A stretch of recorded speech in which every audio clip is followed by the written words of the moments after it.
Hey everybody, today is January 18th of 2021. I wanted to come and share two dreams I had with you on January 12th, which was this past Tuesday. I believe they're encouraging, but the second one shows us something, okay? So the first one, let me start off by saying, I found it to be pretty encouraging. Okay, so I'm going to tell you the whole dream, and then after that, then I'm going to explain to you. So, my father in real life, he has a couple of those really big, huge mega motorhomes, those big RVs. So we were in one. My dad was driving. My brother was in the passenger seat. My mother was behind him, and I was in the other seat behind my brother. We were going down the road. My dad was driving. All of a sudden, before I could even blink my eye, my dad launched the motorhome off into the ocean. And I could look out the window and I could see that we were floating in the ocean. We weren't not sinking or anything. We were just going through the ocean in this motorhome, which was now like a boat, okay? Well, in the dream, I started crying hysterically. I was crying like I hadn't cried since I was a child. I mean, crying hard. I was crying very hard. And I was crying because my stomach had done a flip. See, in real life, I don't like roller coasters because of the way when you go down, how it makes your stomach feel. Oh, I just hate that. I hate that. I hate that. So that's why I was crying in the dream.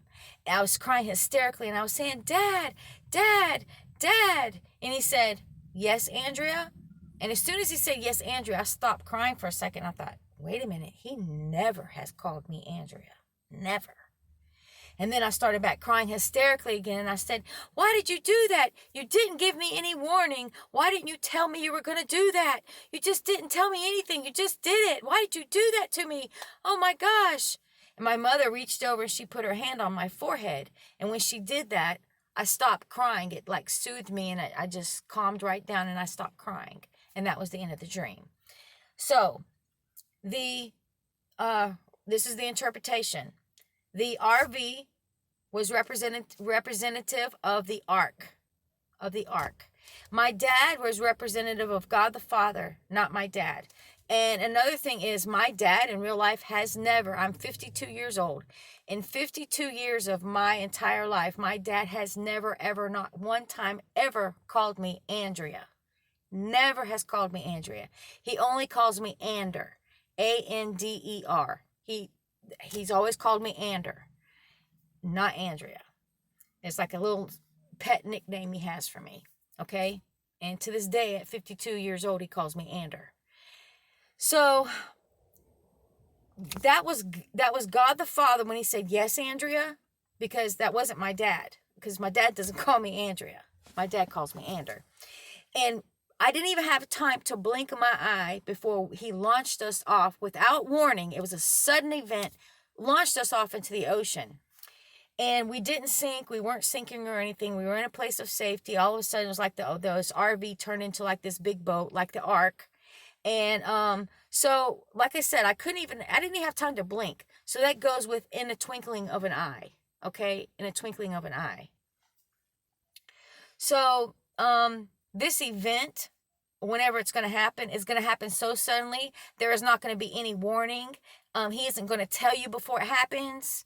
So, we can all sit here and try to connect the dots. We can all sit here and just try to figure out what day, what hour. You're not going to be able to do it.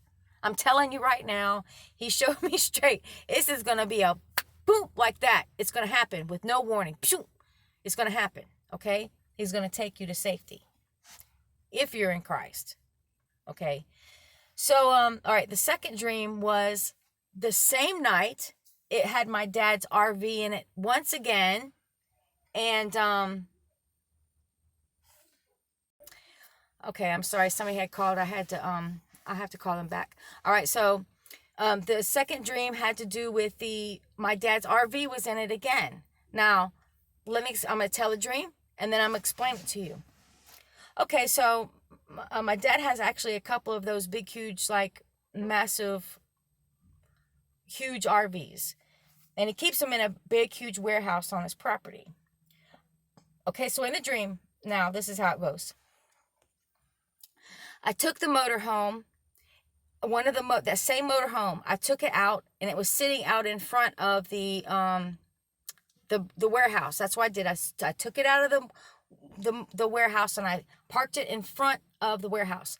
Now, in a dream, I had turned it on its side, so it was laying on its side. Now, in the dream, I was talking about why I did it, but right now, that reason why I stuck it on its side, it's gone from me. I have no knowledge now why I stuck it on its side. So, I'm sorry I have to keep stopping a call and text messages from coming through.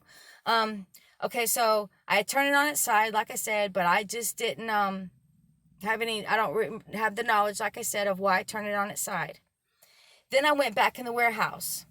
In the dream, the warehouse was divided into different rooms, and I noticed because there was walls in it.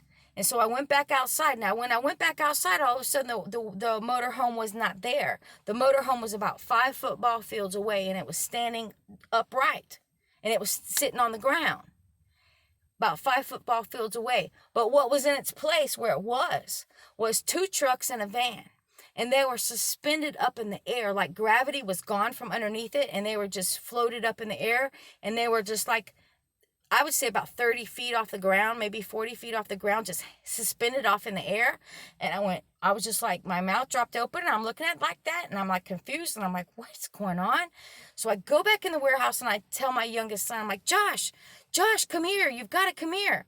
So he's in a wheelchair. In my dream, he's in a wheelchair, and he comes around the corner, and he's wheeling himself, pushing the wheels in the wheelchair. And I'm like, what are you doing in that thing?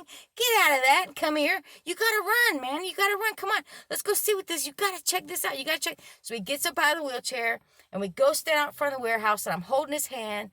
And I said, you see that? I said, now don't freak out. This means we are about to go home to be with our Jesus. And that's all there was to the dream. So what this dream is showing me, it's pretty clear. Something is going to happen that is going to perplex us all. We're going to be astonished. Some astonishing event is going to happen. And then right after that or during that, we are going to go home to be with our Jesus. Okay? So I was shown those 2 things in the same night, and I find it very encouraging. So don't know when at all. But be prepared, please. Be prepared. Prepare your hearts now, today. Goodbye, and God bless.